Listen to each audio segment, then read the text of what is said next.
Hi guys, welcome to my channel Sharma's Kitchen. আজি মই পুনৰ আপোনালোকৰ বাবে লৈ আহিছোঁ এটা খুবেই টেষ্টি ৰেচিপি যিটো ৰেচিপি বনাব মোৰ হাজবেণ্ডে আৰু সেইটো হৈছে ভাপত দিয়া ৰৌ মাছ গতিকে আহক এই ৰেচিপিটো মোৰ হাজবেণ্ডে কেনেকৈ প্ৰিপেয়াৰ কৰিছে মই আপোনালোকক দেখুৱাম So guys, আমাৰ আজিৰ স্পেশাল ডিশটো হৈছে ভাপত দিয়া মাছ এই দুটা হৈছে ৰৌ মাছ ইয়াতে লগোৱা হৈছে হালধি নিমখ জালুকৰ গুড়ি আৰু আদা নহৰু পেষ্টৰ এটা প্ৰলেপ অলপ সময় মেৰিনেটৰ বাবে থৈ দিম তাৰ পিছতে আমি কেনেকৈ ভাপত দি এই মাছৰ ডিশটো টেষ্টিকৈ বনাব পাৰি দেখুৱাম So guys, মই দেখুৱাব বিচাৰিছোঁ এই সেপাৰেটৰটো যেটো আজিকালি 5 লিটাৰ কুকাৰৰ লগত আহে ইয়াতে থাকে ডাবল সেপাৰেটৰ ইয়াতে নৰমালি দাইল আৰু ভাত একেলগে বনাব পাৰি কিন্তু আজি মই ব্যৱহাৰ কৰিম ভাপত দিয়া ৰৌ মাছ গতিকে মোৰ হাজবেণ্ডে এই তলৰ সেপাৰেটৰ দিছে অলপমান পানী ইয়াৰ ওপৰত দিব যেটো ঢাকন নিচিনাকৈ আহে এটা লেয়াৰ আৰু ইয়াকে এই লেয়াৰখনক এলুমিনিয়াম ফয়েলেদি পেক কৰি দিয়া হৈছে আৰু যাতে তলৰ পানীৰ পৰা ভাপটো ওপৰলৈ আহি পেলাই মাছটো ভাপতে সিজে তাৰ বাবে এখন কাটা চামুচেৰে ফকেদি অলপ ফুটা কৰি দিছে আৰু এই এলুমিনিয়াম ফয়েলখনত যাতে মাছ দুপিছ লাগি নধৰক তাৰ বাবে ইয়াতে অলপমান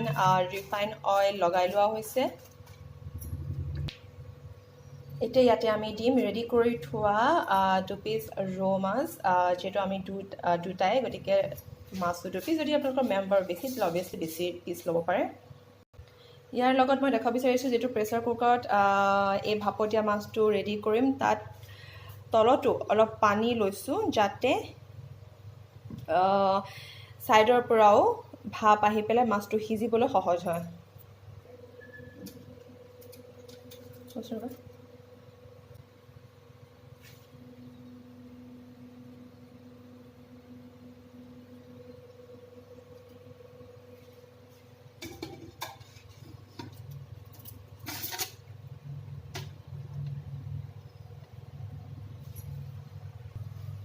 তো এটা ফ্লেমত প্ৰেছাৰ কুকাৰটো উঠাই দিছোঁ আৰু জুইটো খুবেই লো আৰু মিডিয়ামৰ মাজত ইয়াক সিজিবলৈ কমেও 15 পৰা 20 মিনিটৰ সময়ৰ প্ৰয়োজন হ'ব আৰু যেতিয়া ইয়াতে হুইসেল মাৰিব তেতিয়া ই ৰেডি হৈ যাব আৰু তাৰ পিছত ই কেনেকুৱা হয় খাবলৈ মই শেয়াৰ কৰিম তো ভাপত দিয়া ৰৌ মাছৰ ৰেচিপিটো হৈ গৈছে খুলি পেলাই চাওঁ কালাৰটো মজা লাগিছে সিজিছে নে নাই ট্ৰাই কৰি চাওঁ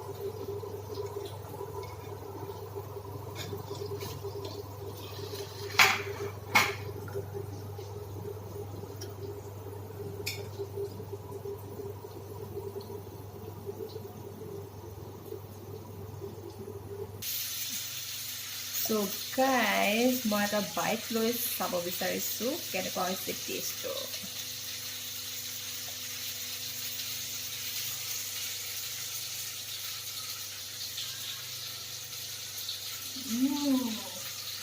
টেষ্টি অসম খুবেই ইয়াতে ফ্লেভাৰ পেপাৰ সল্ট লগতে আদা নহৰু পেষ্টৰ আছিলে এটা লেয়াৰ খুবেই ধুনীয়াকৈ আহিছে আৰু এই ৰেচিপিটো খুবেই চিম্পল গতিকে আপুনিও ঘৰত ট্ৰাই কৰি চাব পাৰে So guys, খুবেই কম সময়ত আৰু টেষ্টিকৈ ৰেডি হোৱা এই ভাপত দিয়া মাছৰ ৰেচিপিটো যদি আপোনালোকৰ ভাল লাগিলে তেতিয়াহ'লে মোৰ চেনেলটো কিন্তু লাইক কমেণ্ট আৰু শ্বেয়াৰ কৰিবলৈ নাপাহৰিব লগতে কৰিব ছাবস্ক্ৰাইব আৰু কাষতে থকা বেলটো কিন্তু বজাবলৈ নাপাহৰিব পুনৰ এটা নতুন ৰেচিপি লৈ আপোনালোকৰ ওচৰলৈ পুনৰ আহিম টিল দেন বাই